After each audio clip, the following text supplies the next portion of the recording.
Boa noite, meus amigos. Tudo bem?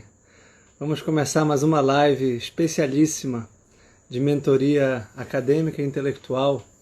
Dessa vez com uma convidada muito inteligente, muito interessante, que é a Rebeca Ataíde, que vai nos ajudar a articular a clássica teoria dos temperamentos com a vida intelectual e acadêmica, que tem sido o nosso aqui. Então vamos aguardar enquanto ela entra. Olá, Rebeca! Oi, Vitor, tudo bem? Tudo bem? Muito prazer. Prazer, é um prazer estar aqui, viu? Muito obrigado por ter aceitado o convite. Nossa, foi um prazer muito grande mesmo. Fiquei muito feliz com o seu convite. Eu Tá espero me que a gente ouvindo possa ajudar. direitinho? Tô perfeitamente. Tudo certo. Eu admiro tanto esse tema dos temperamentos, tem me ajudado tanto a mim, a minha esposa, aos meus filhos e aos meus alunos, que é um dos conceitos centrais que eu estou usando para a mentoria que eu faço com alunos. E aí eu cheguei ao teu perfil e vi lá o sanguíneo e a vida de estudos. Aí eu falei, puxa, eu acho que ela pode nos ajudar. Isso, eu tenho trabalhado bastante com isso. Então, conta um pouco pra gente qual é o teu trabalho, como tu desenvolves, tu és psicóloga? Sou psicóloga, sou. Então, eu sou de João Pessoa, Paraíba, me apresentando aqui para vocês. Eu também sou da área acadêmica, sou professora. Por um bom tempo, a minha vida era só academia. Meu doutorado foi em psicologia social. Eu trabalhava só com isso aí. E aí, de Como há brincam, né? cerca... Tu não trabalhas, tu só pesquisas, tu és só acadêmica, tu Ah, só dá aula, tu não trabalhas. exatamente, já ouvi muito isso. Então, por um bom A tempo, eu minha avó trabalhava até com hoje me isso. pergunta, a minha avó, eu sou do direito, né? A minha avó até hoje me pergunta quando eu vou começar a trabalhar. Eu sou Ah, concursado. e quando a gente está fazendo, né, o doutorado, aí é que a gente escuta esse tipo de coisa mesmo. Então, por um bom tempo, era só isso aí que eu escutava. E aí, acho que há 2 anos, mais ou menos, faz pouco tempo, eu decidi também adentrar na clínica. Então, hoje eu trabalho na clínica e continuo dando aulas também. E comecei esse trabalho aqui na internet, e aí um dos carros-chefe tem sido exatamente os temperamentos. Desenvolvi um curso de temperamentos e tem outro que é voltado para a vida de estudo. E nesse da vida de estudo eu também falo de temperamento, bem no sentido do que a gente vai conversar por aqui hoje. Mais ou menos Esses cursos são online, estão disponíveis no teu online. site. Os carrinhos estão fechados no momento, né? Mas ficar de olho aí, de repente algum abre aí, mas ultimamente estão todos os carrinhos fechados, tanto de estudos quanto de temperamentos. Tá. Mas por quê? Porque não estão gravadas as aulas? Estão todas gravadas. A gente abre em alguns momentos, então acho que Ah, faz uma tá. semana mais ou menos que eu reabri o carrinho do curso de temperamentos. Aí por uma semana ele ficou disponível, agora ele está fechado de novo. E agora tu clinicas também. Isso também, exatamente. Tá. E essa teoria não é ensinada nas universidades, infelizmente, né? Não, de modo algum. Olha, eu entrei na universidade, acho que foi em 2007. Fiquei até 2015 pegando tudo. O que eu vi de temperamento na faculdade foi em uma aula, acho que coisa de 10 minutos. Você tem noção? Isso por quê? Porque a academia hoje, ela vai desvalorizar aquilo que não tiver um caráter puramente positivista, mais voltado para isso, que muito tempo também eu trabalhei com isso. Mas o que é que acontece? O estudo dos temperamentos ele vai ter muito ali da simbólica, por exemplo, entende? Então ele vai ser menosprezado. Então hoje quando a gente estuda isso na academia, e tanto é que quando eu me deparei com a teoria dos temperamentos já mais recentemente, me adentrei nela, o que é que acontece? Eu fui com certo preconceito, um preconceito que havia sido criado na academia. E aí eu fui tendo que me aprofundar naquilo ali para eu ir entendendo, primeiramente, por que havia aquele preconceito, para eu poder compreender a teoria, enfim, e trabalhar com ela. E eu vi como ela tinha uma aplicabilidade muito maior do que outras coisas que eu trabalhava que funcionavam bem a nível de pesquisa, de análise estatística, mas que na prática não tinham uma validade preditiva tão grande como tem os temperamentos. E aí, por isso que eu vi que a utilidade dele era muito necessária para a gente, né? O que é interessante se notar aqui, do ponto de vista filosófico, é que toda reflexão, toda vez que a gente põe um espelho diante da gente, a gente se pergunta quem a gente é, ou a gente quer descobrir a personalidade de quem a gente ama, como a esposa, o filho, o aluno, e quer ajudar alguém, a gente sempre tem categorias mentais, sempre tem conceitos, sempre tem uma teoria por trás. Sim, As sim. pessoas que não gostam de teoria, na verdade não gostam de pensar a própria prática. Toda prática tem uma teoria por trás. E os temperamentos são uma teoria altamente perceptível na prática, altamente verificável. Muda muito um sanguíneo para um melancólico, para um colérico, para um fleumático, muda a reação, muda isso, vai encaixando. E claro que não é uma teoria determinista, né? É claro que eu acho que é um erro também, as pessoas encontram a teoria e tratam como se fosse um determinismo de horóscopo, então eu sou assim, muito pelo contrário. A gente vai ver aqui hoje que há virtudes e vícios de cada inclinação, né? E aí, conhecendo melhor, a partir de um espelho mais transparente, mais fidedigno, com uma disposição da nossa psique, fica muito mais fácil de desenvolver as nossas virtudes e superar os nossos vícios. Exatamente isso, exatamente. Então, no processo de autoconhecimento, conhecer o temperamento é fundamental.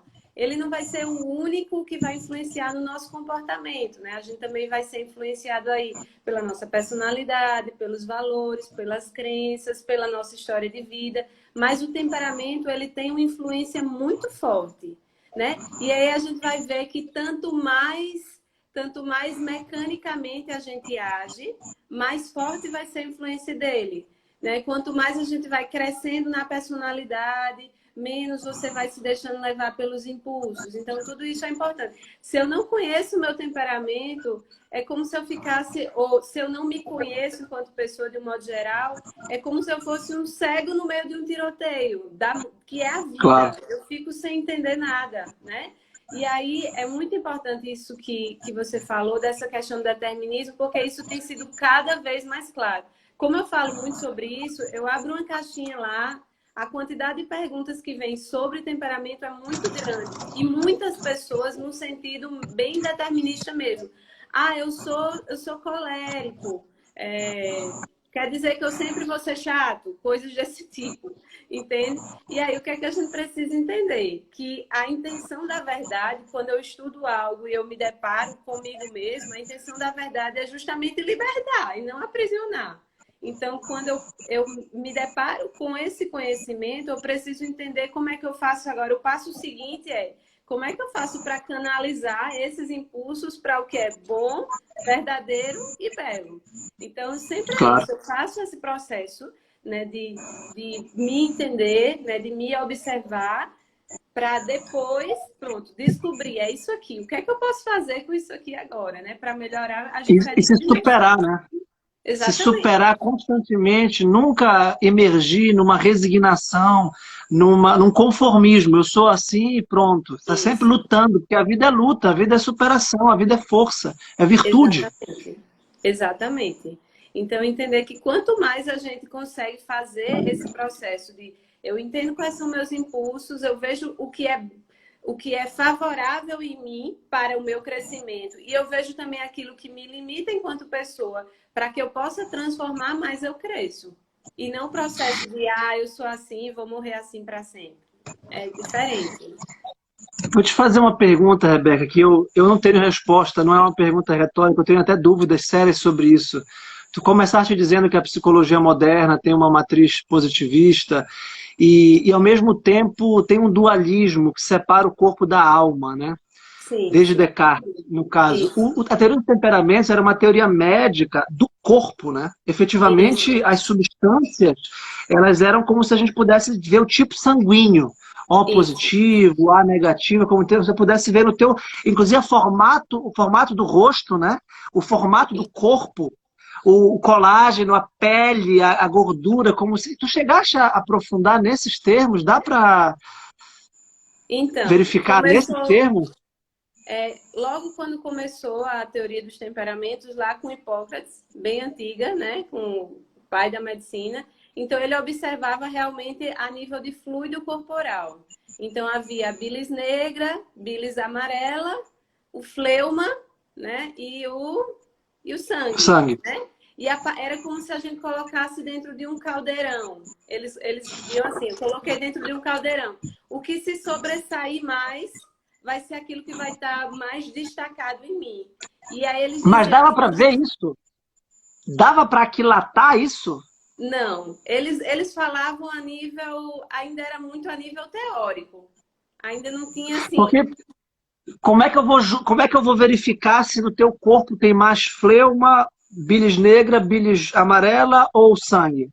Isso. Então, ainda é por isso que, com o tempo, se passou a não mais trabalhar com esses termos. Entende? Então, até então era assim: se houvesse um desequilíbrio nesses fluidos, o que aí a pessoa não estaria saudável. Mas isso foi vendo que não tinha como se mensurar tão claramente. Então, foi se abandonando esses termos e foi vendo que a influência ela era muito forte ali, a nível de humores, né? E aí a Isso. psicologia ela abandona mais porque ela acha, e aí a gente vai ver muitos livros falando isso, que ainda assim não é possível mensurar, entende? Então ela abandona o estudo dos temperamentos e ela se adentra no estudo da personalidade. Porque aí a personalidade vai ter lá escalinhas muito bem delimitadas. Por exemplo, hoje se trabalha muito com o Big Five, que são os 5 fatores de personalidade. Então, existem escalas produzidas e já traduzidas para todos os países. Então, eles deram essa preferência. Já os temperamentos, como havia essa dificuldade de mensuração e também essa forte influência simbólica, eles passam a abandonar. E hoje a gente ainda vê muita gente que quer assim, eu fiz o teste do temperamento e não sei o que lá. Os testes, e eu trabalhei um bom tempo com medida. A minha área dentro da psicologia por um bom tempo era essa parte mesmo aí de mensuração, de criação de escalas. E as medidas que existem, elas não são boas, não são claras. E o principal do estudo dos temperamentos, na verdade, é exatamente ele possibilitar essa autoobservação. Mais do que uma mensuração e tal. Até existem um teste ou outro que de vez em quando não tem mais jeito assim, eu digo, não, tudo bem, usa isso aqui. Mas, até o Ítalo tem um. Mas o ideal do estudo do temperamento é exatamente esse processo de autoobservação. Só 3 coisinhas que eu anotei aqui. Primeiro, quando os teus pacientes e os teus leitores em geral querem o determinismo, querem uma resposta fixa e correta, há um anseio humano, que é até compreensível, de querer fixar, de querer determinar uma coisa que é hiper complexa, que é a nossa alma. Heráclito dizia: procurarás os confins da alma e não os encontrarás. A alma é um aspecto misterioso, infinito, indeterminável. Em segundo lugar, a gente tenta, sobretudo desde Descartes, traduzir o qualitativo no quantitativo. Sim. A gente quer pesar, medir, mensurar. A gente quer... Eu sou 75% sanguíneo e 25% colérico. Não, eu tenho também 13% melancólico e 12% de fleumático. Isso é impossível, né? Então é sempre uma aproximação. E para Pitágoras, que é o pai da matemática e da música também, então, olha, o máximo do quantitativo e o máximo do qualitativo, o número tinha uma dimensão simbólica, altamente simbólica. E aqui a gente pode começar a introduzir, para explicar para os nossos amigos, essa dimensão dos duplos, quente, frio, seco e úmido, como aspectos da própria realidade. Mas antes eu ia perguntar, explica para eles o que é o Big Five. Só para ter uma ideia de uma teoria moderna, bem contemporânea, e como ela pode estar ligada à teoria clássica. Certo. O Big Five, na verdade, por um bom tempo, né, havia essa ideia de se mensurar a personalidade, que haveriam diferentes traços de personalidade. Se passou por muitas, na verdade, por muitas teorias, a própria psicanálise vinha falar sobre personalidade e tal. E aí, a psicologia moderna, ela adota a teoria de traços, que diz que nós temos traços de personalidade. E aí, a teoria hoje, que ela, digamos assim, ela é a preponderante, certo? Ela é a mais utilizada nas pesquisas, é essa chamada Big Five, ou 5 grandes fatores de personalidade. E aí, esses 5 grandes fatores seriam extroversão, neuroticismo, abertura a mudanças, agradabilidade ou amabilidade e, deixa eu pensar aqui, abertura a mudanças, amabilidade, extroversão, neuroticismo e conscienciosidade. Então, eles diziam que cada pessoa vai ter esses 5 traços, mas eles vão ter em graus diferentes. Então, a gente mensura e vê exatamente o que se destaca. A pessoa ela é mais extrovertida ou ela é mais introvertida? Ela está mais para o traço de agradabilidade ou amabilidade, ou ela é menos amável, menos afável? Mas, na verdade, uma coisa não elimina a outra, né? A gente, na psicologia, ficou na função do que era o temperamento. Mas hoje é muito claro que uma coisa não elimina a outra. O temperamento é aquela estrutura fixa, certo? Aquela estrutura que a gente diz que é uma estrutura mineral, a gente nasce com ela, morre com ela, apesar de... Essa frase, ela soa determinista, quando eu digo nasce com ela e morre com ela. Mas a gente sempre tem que fazer aquela ressalva, né, que o Vitor fez, de que o que a gente vai precisar aqui é entender para canalizar. E eu gosto muito de usar uma frase de Viktor Frankl, que ele vai dizer o seguinte: entre o estímulo e a resposta tem a liberdade do ser humano. Então, assim, por mais que haja um impulso em mim, à medida que eu amadureço, esse impulso chega e eu sei o que fazer com ele. Eu não sou apenas ação e reação, né? Então... Claro. E o meio ambiente é extremamente importante. Eu escolhi a filosofia como área, por assim dizer, Rebeca, exatamente porque eu percebi muito cedo, e sem falsa modéstia, com muita clareza, que a pedagogia, a psicologia, a sociologia, a antropologia, a economia, o direito, nenhuma dessas ciências isoladas das outras, a psicologia, eu acho que eu não mencionei, elas explicam o fenômeno do ser humano. A filosofia, não que ela não deva aprender com todas essas, ela tem que se colocar os pés e escutar, mas ela tenta ver o todo.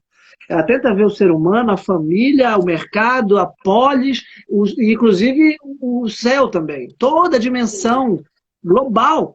E claro que a dimensão mineral está articulada com a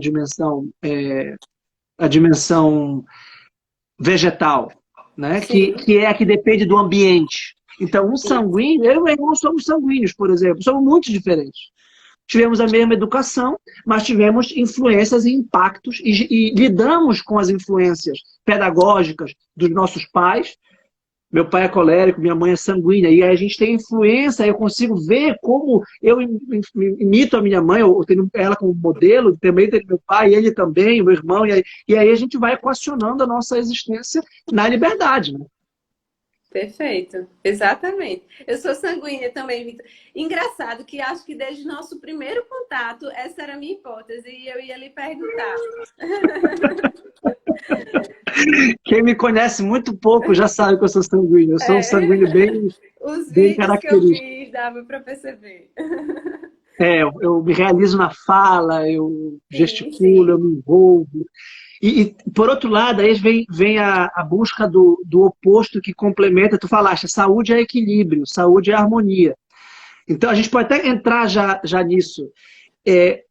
Se eu tenho extroversão, capacidade de comunicação, envolvimento, paixão, eu tenho muita curiosidade intelectual, uma curiosidade praticamente infinita, aí eu precisei, para que eu conseguisse ter vida intelectual, vida acadêmica, para que eu conseguisse, eu me impus uma disciplina muito rigorosa.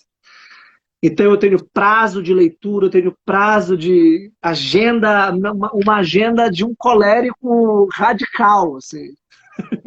Uma agenda autoritária, no bom, com muita autoridade, porque senão eu naufrago, senão eu sucumbo por completo, senão eu não consigo nadar, eu simplesmente me afogo no mar do oceano do conhecimento. Exatamente. Então, vamos começar pelo sanguíneo, né? Que a gente já traçou aí umas características. Então, o E sanguíneo, ele é você, exatamente... como é a sua experiência de sanguínea? Minha experiência de sanguínea é exatamente essa da sua. Eu preciso disso ou eu me perco. Eu me perco na vida. Então, eu sempre, acho que desde bem novinha, eu consegui perceber isso. E aí eu tive uma forte influência melancólica, porque eu me inspirava na minha irmã e ela é melancólica. Então, ela era minha irmã mais velha e ela tinha isso de o horáriozinho de sentar, de estudar, de anotar, de fazer checklist, não sei o quê. Então, isso daí fez uma diferença. Mas se a gente também não... E aí está a beleza também dos temperamentos, né? A convivência entre os temperamentos, ela vai possibilitar isso. Isso é muito grandioso, né? E quando a gente se abre para entender isso, a gente consegue aproveitar ainda mais essa beleza que existe, né? Aquilo que falta em mim, ou aquilo que é a minha dificuldade, que é o meu vício, é no outro exatamente aquilo que ele tem mais... eu tenho um impulso para aquilo ali, então ele me auxilia perfeitamente, né? Então, o Que é sanguíneo...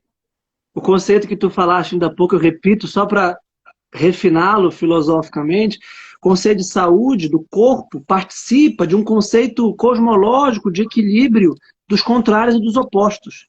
Então, o verão precisa do inverno, o outono da primavera, o quente do frio, a noite do dia. Deus o livre se eu não tivesse meu pai, que é um colérico, a minha esposa, que é uma colérica, porque eles foram me... Ontem eu conversei muito tempo com um padre muito amigo meu, que eu considero meu mentor, o padre Fabrício Meroni, que é um colérico assim, um trator, né? Eu falo, fica uma cara assim, um colérico talvez mais pro melancólico, inclusive, e ele vai assim numa boca do estômago, assim, eu preciso disso, Deus o livre. E ao mesmo tempo, eu acho que ajuda o meu pai, a minha esposa e o meu amigo padre Fabrício também a ter uma certa flexibilidade, uma Isso, dinâmica mais... Então é perfeito, isso é que é isso. belo, né? Isso é muito Exatamente. importante, Rebeca. Muita gente acha que tem qual é o melhor temperamento. Né? Isso não existe. Não existe, não existe. Nem existe isso, nem existe também outra coisa que as pessoas acham, que é o seguinte: ah, eu sou sanguínea, meu esposo é melancólico. Quer dizer que a gente nunca vai dar certo? Não, não tem isso. Não, Isso não não. existe. Não é determinista desse jeito. Meu esposo também é colérico, viu, Vitor? Então, então também aqui foi perfeito. E eu precisava disso, né? Ele fez uma mudança muito grande na minha vida, né? Eu precisava dessa firmeza, né? Eu precisava dessa firmeza que ele traz. Então, o sanguíneo, ele é exatamente se a gente fizesse uma associação, e aí eu vou trazer um pouquinho da simbólica, né? O sanguíneo é o ar, né? Então, ele traz essa leveza para a vida, né? Se a gente pensar nas estações, ele é a primavera, né? Então, ele traz uma beleza, uma leveza para um mundo pesado, né? Para o mundo cinzento.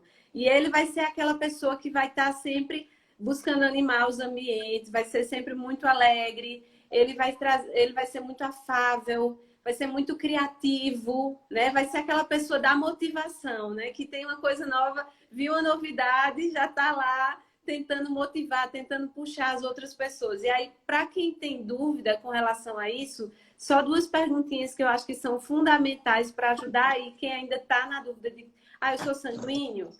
Pensem sempre na seguinte coisa. A primeira pergunta é com relação ao tempo de reação. O teu tempo de reação, quando chega uma novidade, certo? Sei lá, sai um decreto novo aí. Você reage rápido àquela situação ou você vai primeiramente processar aquela informação para depois ter uma reação? Se você reage rapidamente, se rapidamente você já tem uma impressão sobre aquilo, já quer falar sobre aquilo, você tem um temperamento quente, ou seja, colérico ou sanguíneo, né? Já se você tem um tempo de reação lento, né, você vai ruminar aquilo ali, vai pensar bastante para depois falar, para depois emitir uma opinião, você tem um temperamento frio, de contração, melancólico ou fleumático. Isso ajuda bastante a gente a entender. E a segunda pergunta-chave, para a gente conseguir tentar entender melhor, é quanto tempo dura aquela reação dentro do teu peito, né? Então, a durabilidade da reação. Você teve uma impressão ou uma determinada emoção foi provocada, digamos uma raiva diante de uma situação. aquilo ali vai durar dentro do teu peito, ou aquilo ali com meia hora você já nem lembra o que foi, já está de boa com a pessoa. Então, se aquela reação ela dura dentro de você, você tem um temperamento seco, você é rígido, você tem uma visão mais, um pensamento e uma ação mais rígida diante da vida. E aí seria um colérico ou um melancólico. Já se você tem a reação, ela dura muito pouco, você rapidamente já consegue, esquece daquilo, enfim, já voltou ao teu estado normal, você é sanguíneo ou fleumático. E aí a combinação disso aí é úmido, exatamente. Você é mais flexível diante da vida, né? O teu pensamento é mais flexível. Então, o sanguíneo, ele vai ser o que vai ter um tempo de reação rápido, mas a reação dele se esvai rapidamente também, tá certo? Então, se a gente pensar aqui numa fogueira, o fogo que acende rápido, mas também apaga rápido. Então, ele vai ser aquela pessoa que vai se empolgar muito diante da vida, então vai começar um estudo, começou a vida intelectual, começou a ler um livro, com pouco tempo já quer desistir daquele livro, já quer partir para outro livro. Então, ele é extremamente inconstante. O sanguíneo, ele é extremamente inconstante. Então, o que é que mais prejudica um sanguíneo na vida de estudo, né? Quais são os piores vícios, né? E o que é que mais ele pode aproveitar? Então, os vícios que mais vão prejudicar. Bagunceiro, sanguíneo, ele tende a ser desorganizado. E a vida de estudo, a vida intelectual, ela vai precisar da virtude da ordem. Então, essa bagunça exterior, ela também vai causar uma bagunça interior. E aí eu digo para vocês, para todos, e vice-versa, exatamente. Mas o sanguíneo, isso é muito importante. Ajeita teu ambiente de estudo, porque se tiver caótico, isso também vai causar em você essa sensação de desordem. Então, é importante você entender, você vai ter um impulso para isso, um impulso para essa desorganização, mas a virtude da ordem, ela é essencial na vida intelectual. Então, o primeiro passo, vai começar a estudar, ajeita teu ambiente. E a ordem intelectual, né, Rebeca? Pensar é ordenar palavras gramaticalmente, que correspondem a uma realidade que só pode ser pensada porque tem uma estrutura, porque tem leis. Se eu for pensar a alma, eu preciso pensá-la a partir de critérios, de conceitos. Se eu for pensar o corpo, o que o psicólogo e o médico fazem, respectivamente? Eles traduzem, seja a alma, seja o corpo, a partir de conceitos que tem que ter uma lógica interna numa teoria. Eu vejo alunos aqui, mentorandos, que parecem uma metralhadora pirotécnica, parece um fogo de artifício, que, calma, formula uma oração, sujeito e predicado, junta duas orações num argumento logicamente encadeado, senão não adianta. E isso tens toda a razão. A pessoa que está mal vestida, mal organizada na vida, no ambiente de trabalho, mal penteada, sabe? Ela tá de uma forma um pouco... Ela está se deixando levar, ela fica passiva. Eu vejo que a principal dificuldade, tu podes ajudar do ponto de vista psicológico, com os meus orientandos e mentorandos, é a passividade. Eles querem estudar, mas não conseguem, porque tem sede, tem fome, tem curiosidade, eles estão sempre passivos às solicitações. Quer aquela ler notícia? Tudo bem, lê a notícia. Meia hora de manhã, meia hora de tarde, meia hora de noite. Ah, tá uma crise. Tá bom, lê 2 horas de notícia de manhã. Você não precisa ler 4 horas de notícia. Isso. E nem ler 40 notícias a cada 40 segundos. Exatamente. É aquela questão da desordem das paixões também, né? E para a vida intelectual, a gente vai precisar acalmar a nossa inteligência, ela só vai funcionar diante da calmaria das paixões. Então, e aí o sanguíneo ele vai ter que ter mais cuidado com isso, por quê? Porque ele tem muito dentro dele aquele apetite concupiscível, né? Ele vai ceder mais facilmente às paixões, ele se prende mais a esse eixo do prazer-desprazer. Então, o sanguíneo ele vai precisar ainda mais lutar contra isso. Então, ele vai precisar de exercícios mesmo de mortificação e de autossacrifício. Ou ele não vai conseguir, ele vai ser essa pessoa que vai estar aqui. Eu tenho que estudar, mas eu estou pensando em milhões de coisas que eu quero. E aí, por isso entra aquela palavrinha tão falada hoje em dia, né? Da procrastinação, né? E o que é a procrastinação? Eu digo que é a preguiça gourmet, viu, Vitor? Porque as pessoas... ninguém quer dizer que é preguiçoso, mas procrastinador não tem problema. Ah, não, eu sou procrastinador, né? Eu lembro a última conversa com o Ítalo, ou a penúltima, não lembro, ele disse que os padres da igreja, os padres do deserto, que eram grandes psicólogos, por exemplo, que descobriram ou organizaram os 7 pecados capitais, Sim. entre eles a preguiça. O Ítalo disse que seriam os grandes psicólogos e que perceberam como funciona a alma humana. É impressionante como tu usa as categorias clássicas, com apetite concupiscente, concupiscível, como preguiça, e como isso funciona. Todo o meu curso de ética, eu até posso te depois passar gratuitamente, obviamente.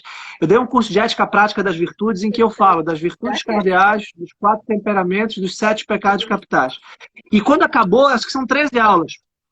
Quando acabou, eu falo, aqui, tá? Eu citei muitos autores clássicos, Dante, Shakespeare. Aqui está todo o ser humano. O que mudam, na minha opinião, tá? O que mudam são as circunstâncias históricas e o modo como a preguiça, a coragem e o sanguíneo vai se manifestar no cotidiano da sociedade. Mas aqui tá tudo. Se você pegar essas categorias, 4 virtudes cardeais: temperança, fortaleza, prudência e justiça. Sim. 4 temperamentos: sanguíneo, melancólico, colérico e fleumático. 7 pecados capitais: gula, luxúria, preguiça, avareza, ira, inveja e vaidade. Acabou, tá tudo aí. Agora é só brincar de quebra-cabeça. Claro que isso não reduz a complexidade, mas isso ajuda a lê-la. Com certeza, perfeito. É isso mesmo. E o colérico? Para quem a gente vai passar agora? O colérico, ele é aquela pessoa que ele é muito assertivo, ele tem um raciocínio muito rápido, né? Ele tem uma convicção forte, e isso é muito bom no colérico, né? Ele, na simbólica, ele vai ser o elemento do fogo. E aí, o fogo, ele tanto pode vir a queimar as pessoas, como tem uma definição de Ítalo que eu acho muito bonita, que ele diz que o colérico, ele pode ser como a brasa que aquece e ilumina, ao invés daquele fogo destruidor que sai destruindo tudo. E aí, ele tem dentro dele uma coisa que vai ser muito favorável à vida de estudos, que é a magnanimidade, né? A virtude da magnanimidade. Então, ele vai buscar essa grandeza, né? Essa grandeza de alma. Só que o que é que acontece? Que está bem relacionado à virtude da fortaleza. Então, a magnanimidade vai estar relacionada à virtude da fortaleza. Só que fortaleza também está relacionado com paciência. Né? Vai ter a fortaleza, ela vai envolver tanto essa capacidade de empreender, né? Essa magnanimidade, quanto vai também envolver a capacidade de resistir, né? E essa capacidade de resistir que vai estar relacionada à paciência. Então, o colérico, ele tem essa magnanimidade, mas ele vai precisar trabalhar essa outra dimensão, que é a dimensão da paciência. Mas, para mim, o ponto-chave do colérico na vida de estudo é Vitor. Eu não sei se você concorda, mas é com relação ao um dos principais defeitos dele, que é o orgulho excessivo, que vai fazer com que um fator que é fundamental na vida de estudo, que é a humildade, prejudique bastante ele.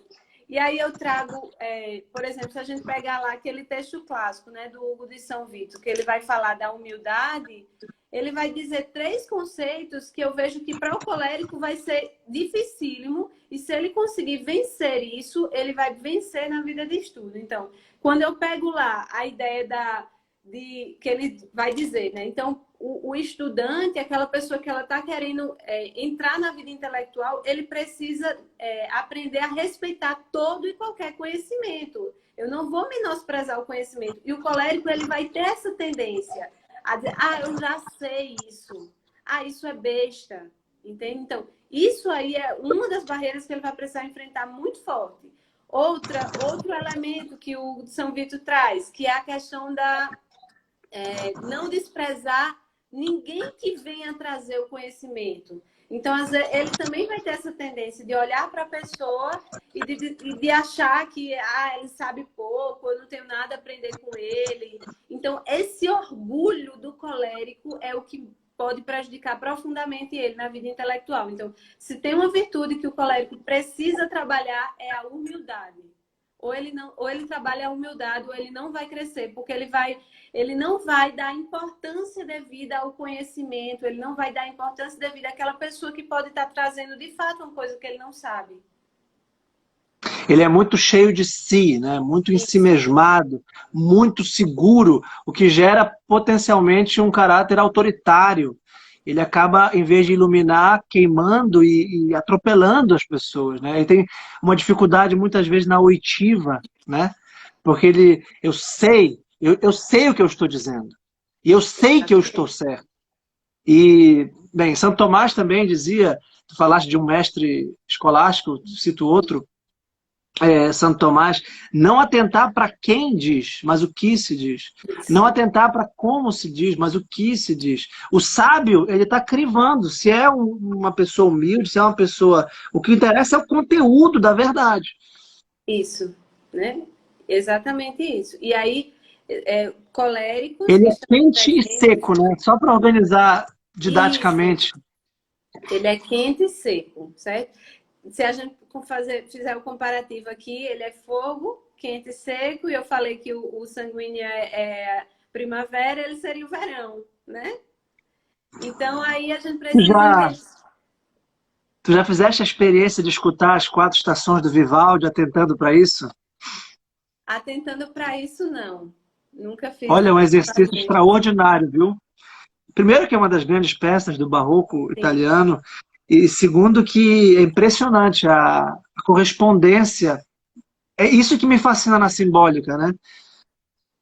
4 estações, 4 movimentos, e como eles jogam, eu não sei bem de música, mas como os tons, né? O sanguíneo é muito alegre, é um tom maior, o melancólico é um tom menor, e como isso está na música do Vivaldi, é impressionante. Vou fazer essa experiência, Vitor, vou fazer isso. Outra coisa que eu gostaria... Se ele for magnânimo, só para complementar um pontinho que eu notei também, eu como bom sanguíneo que busca ser colérico com obsessão na virtude da hora, estou fazendo um plano de apresentação aqui, depois eu vou te mandar. Todos os meus vídeos do YouTube, tudo, eu faço os itens 1.1, 1.2, eu deixo tudo organizado. Então, eu estou falando aqui, eu estou destrinchando mentalmente os temas e os tópicos. E eu anotei aqui... fora da curva, né? Porque eu sou sanguíneo colérico. Eu sou muito colérico também. E sabe uma coisa interessante nos testes? Eu tenho muitas características melancólicas. Porque eu amo a solidão, eu amo o silêncio, eu amo o estudo. Eu penso anos e anos nas mesmas ideias. Aparentemente eu seria muito, retenho muito, mas na verdade eu continuo pensando. A primeira vez que eu li o Evangelho segundo São João, eu nunca esqueço. Todo dia eu penso nisso, que Cristo é Logos. A primeira vez que eu li a Apologia de Sócrates, eu penso que o sábio entrega a vida pela verdade. Então eu não esqueço, se o que é essencial em mim fica muito enraizado, né? Eu não sou avoado nesse sentido. Embora seja muito aéreo em muitas coisas. Muito avoado e muito aéreo em muitas coisas, né? Então... Mas o que eu anotei aqui, esse aspecto empreendedor, dinâmico e magnânimo do colérico pode torná-lo um grande mestre, que é importante para a vida intelectual. Ele tem uma propensão a ensinar, a dar aula, a ensinar com firmeza. Se ele equiparar, se ele ponderar e equilibrar esse aspecto da liderança intelectual com a humildade, ele pode ser um grande professor, um grande intelectual, um grande acadêmico. E é muito bom agora, que a gente exija muito dele. Tá? Para o colérico, na vida de estudo, é muito bom que a gente exija muito dele, porque ele gosta de se sentir desafiado. Se a gente não desafia ele, ele não dá a devida importância àquilo ali. Então, que a gente possa, de fato, exigir dele, porque ele é capaz de dar aquilo ali. Né? Essa magnanimidade vai fazer com que ele lute lá para ir atrás e conquistar aquilo ali. Se a gente exige pouco, ele também vai se sentir menosprezado naquilo ali, não vai dar a devida importância. Perfeito.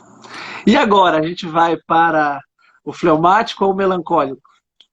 Vamos para o fleumático? Pode ser.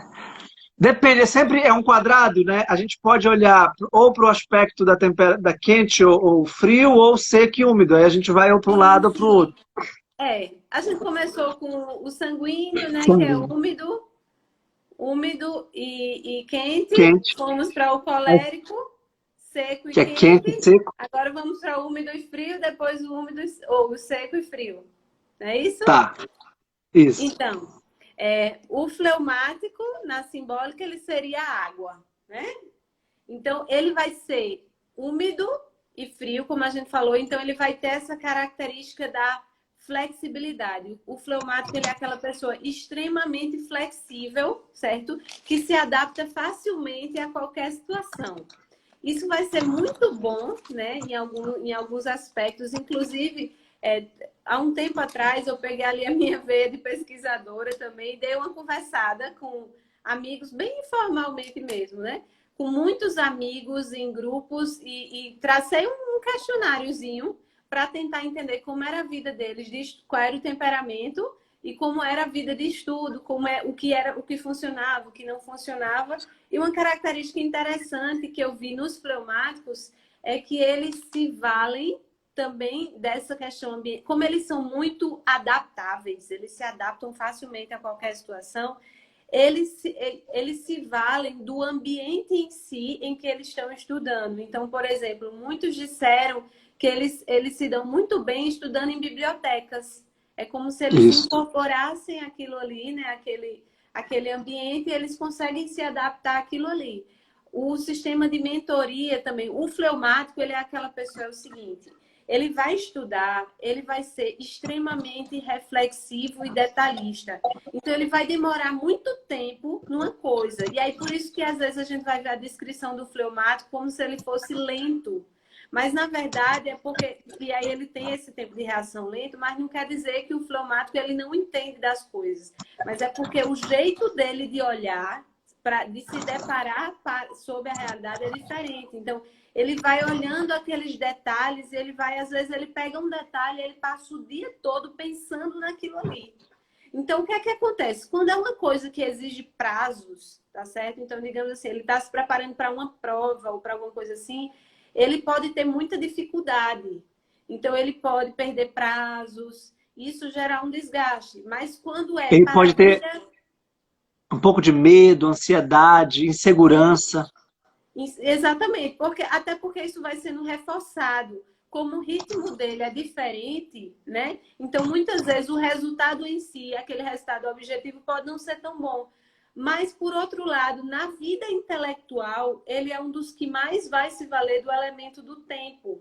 Porque como ele vai aprofundar muitas coisas, enquanto o sanguíneo ele é muito superficial, então o sanguíneo, ele lê uma coisa, ele faz uma leitura dinâmica, ele acha que ele já entendeu aquilo ali, que ele já domina aquela teoria, né? Então, o sanguíneo, ele sempre tem que desconfiar, inclusive, dessas primeiras impressões dele. Sempre desconfie, porque você vai achar que você sabe, você não sabe ainda. Estude mais 2 ou 3 vezes a mesma coisa. Fica na epiderme, né, do intelecto. Exatamente. Se você apertar mais, você vê, não sabe.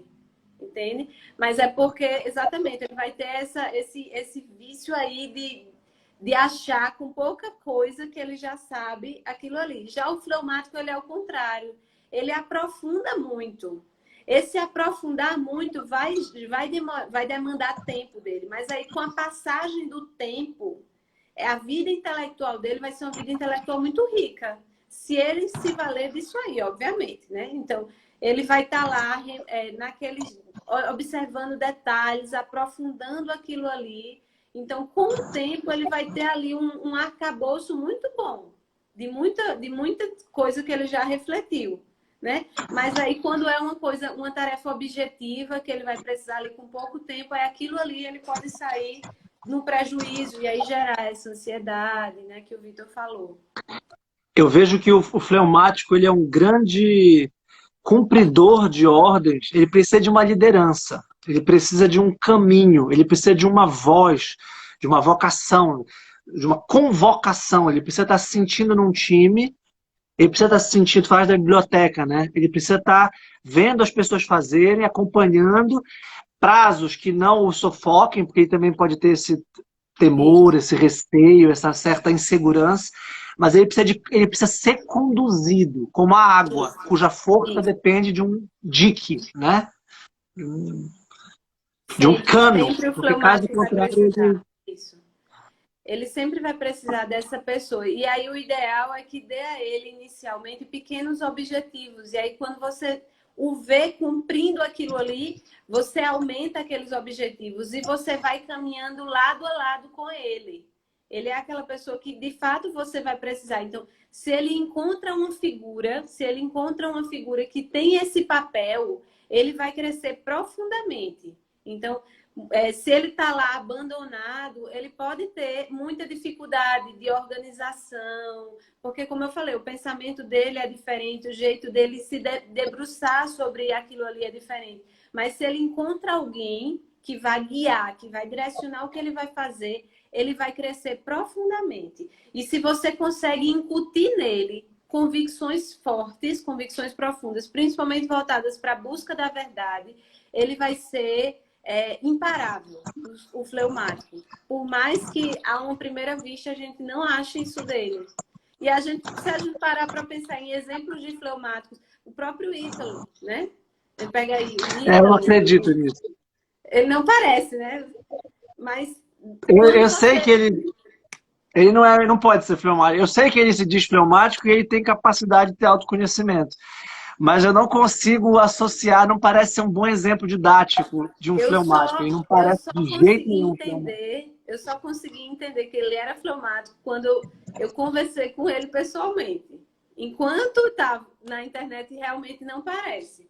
Mas quando você se depara com ele, aí você vê que ele tem aquele jeito fleumático. Mas é difícil mesmo. Mas, assim, essa questão de você incutir, né, incutir convicções fortes, isso é uma coisa também importante para o sanguíneo, certo? O sanguíneo, ele vai tender a fazer as coisas quando ele entende que aquilo é mortalmente sério para ele.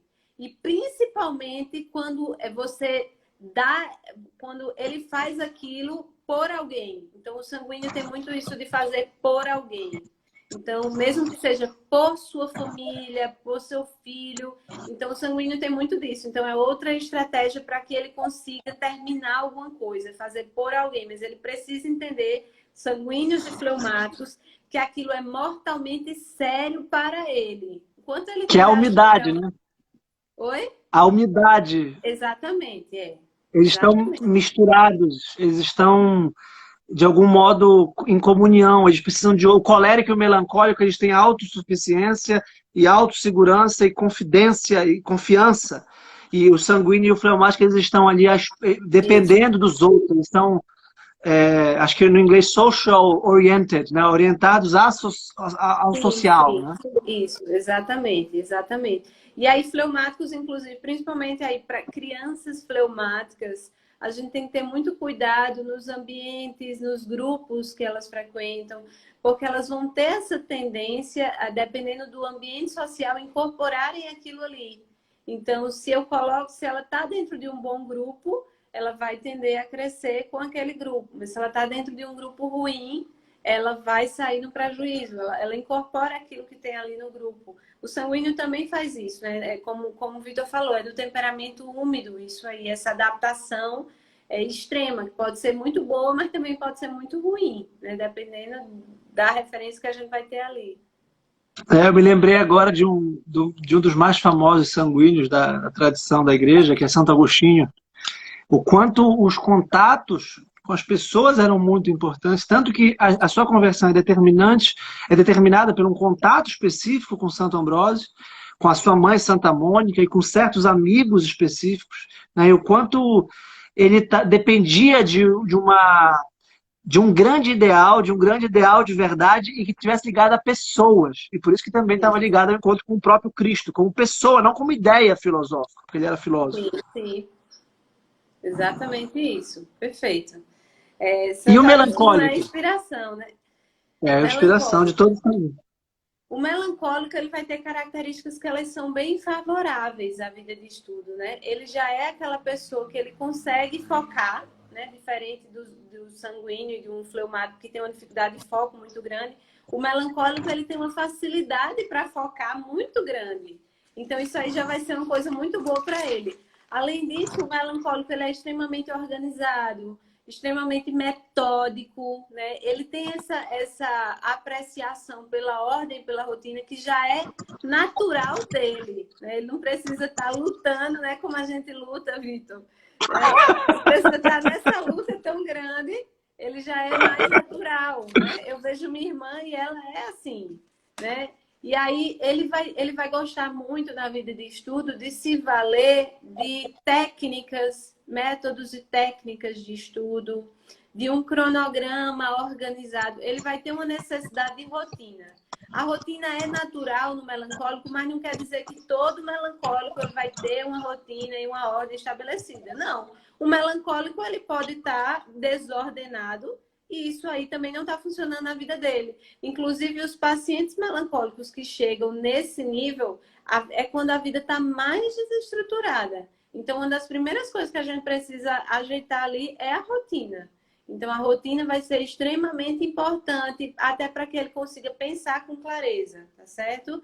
Então, é interessante observar que nas caracterizações, perdão, Rebeca, nas caracterizações básicas dos livros em geral, o arquétipo do intelectual, o perfil daquela pessoa que gosta de ler, que gosta de escrever, que gosta de pensar, que tem a solidão intelectual, que rumina as ideias, que pensa nos conceitos, que tem o perfeccionismo das distinções analíticas, é o melancólico.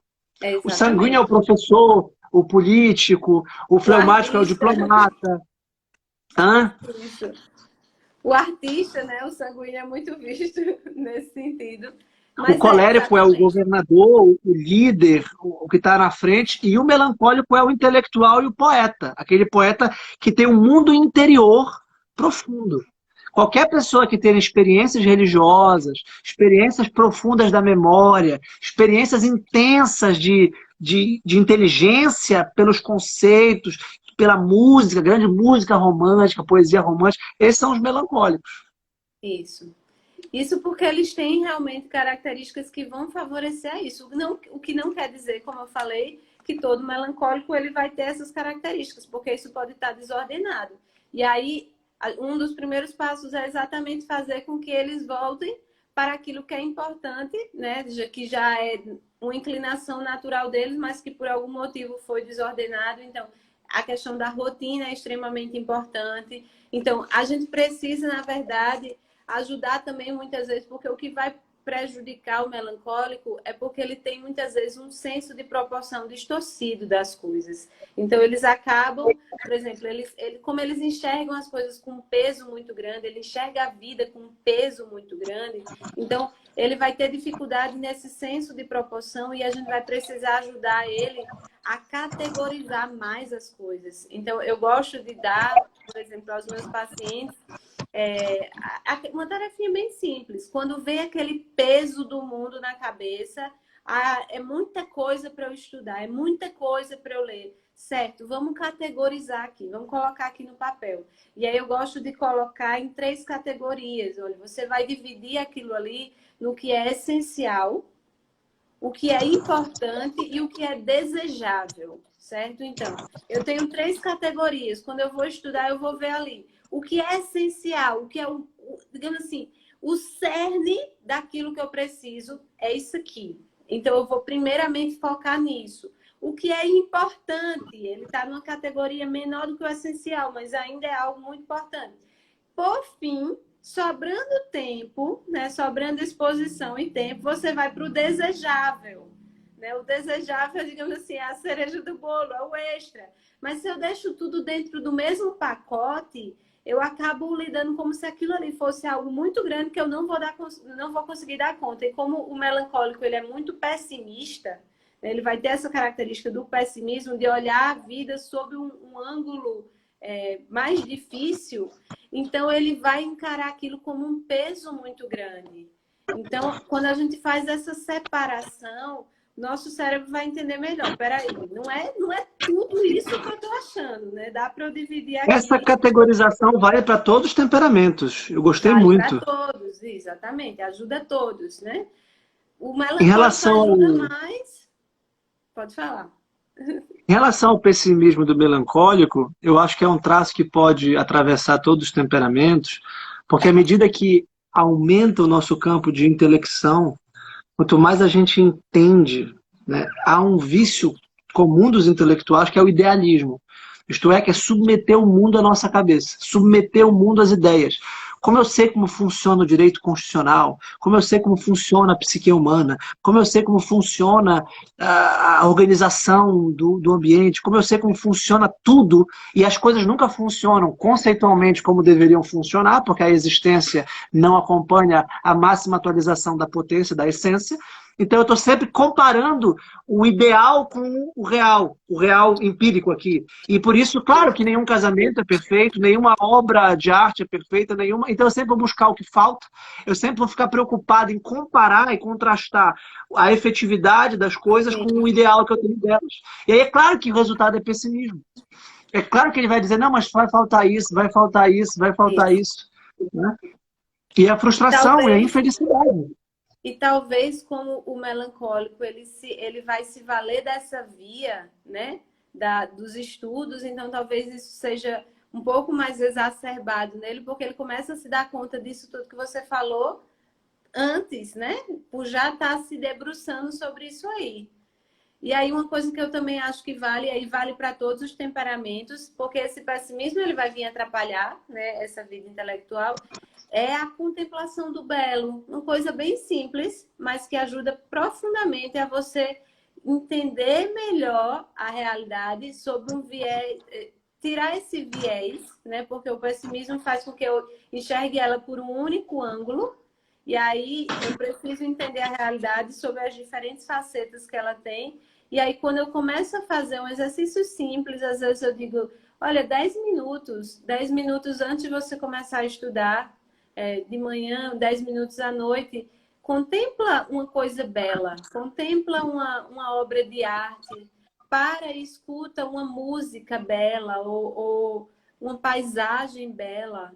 Então, para e faz esse exercício de contemplação, porque isso vai te ajudar a entender melhor a realidade do que você está vendo ela sob um único ângulo, sobre um único viés, que isso aí, esse viés negativo que você vai criando na tua vida de estudo também vai ser no geral, né? Na vida no geral. Então, acaba sendo um exercício que ele vai influenciar em toda a tua vida. E é incrível como os pacientes relatam a diferença. Quando eles começam a fazer isso, 10 minutinhos no início e no final do dia, eles já começam a relatar uma diferença no jeito que eles passam a olhar a realidade e a própria vida deles. Então, que maravilha. Acho que isso aí vai ajudar bastante também. O belo é a conciliação, né? É se sentir em casa no mundo. O belo dá um afago, acalenta. Isso. O belo parece que nos acolhe. A gente sente a conciliação, mesmo na tensão, mesmo nos opostos, mesmo nos momentos difíceis e desafiadores. O belo é a grande consolação. Já dizia o Roger Scruton, né? Isso. Poxa, Rebeca, que alegria, que honra e que gratidão eu tenho por ti. Foi uma conversa muito instrutiva, eu gostei muito. Muito mais do que eu gostaria. Eu acho que isso vai somar muito para o que eu tenho feito, o modo como eu tenho feito para ajudar os meus mentorandos e orientandos. Essa palestra vai ser obrigatória para todos eles, a partir de agora. Eu te agradeço muito. Muito feliz, Vitor, muito feliz mesmo. Tem um material, então, que eu posso te enviar para que você possa ajudá-los aí, certo? Conta comigo aí para o que precisar, viu? Conta comigo mesmo. Muito obrigado. Na próxima a gente vai pensar em numa outra conversa envolvendo temperamentos, envolvendo vida intelectual e etc. Já pode contar comigo, viu? Foi um prazer grande, Vitor. Olha, felicidade pro teu bebê que chegou. Como ele tá? Tá bem, eu ouvi um chorinho ali de leve, mas eu acho que deram conta. Eu tava torcendo que ele chorasse para aparecer no meio da live. Tu sabes que olha aí o colérico. O colérico que há em mim do começo, achava que a live seria uma conferência e eu precisaria de toda a concentração e todo o isolamento acústico, e de repente eu percebi que a live é coisa de sanguíneo. A live é bate-papo espontâneo, eu quero mais é que eu queria mais é que ele aparecesse aí para alegrar a nossa noite. Um grande abraço, fica com Deus, Um viu? Muito obrigado, de abraço. coração. Obrigada também, viu? Tudo de Um bom. abraço. Tchauzinho. Felicidade. Tchau. Tchau, pessoal. Muito obrigado pela companhia da noite. Até a próxima. Tchauzinho.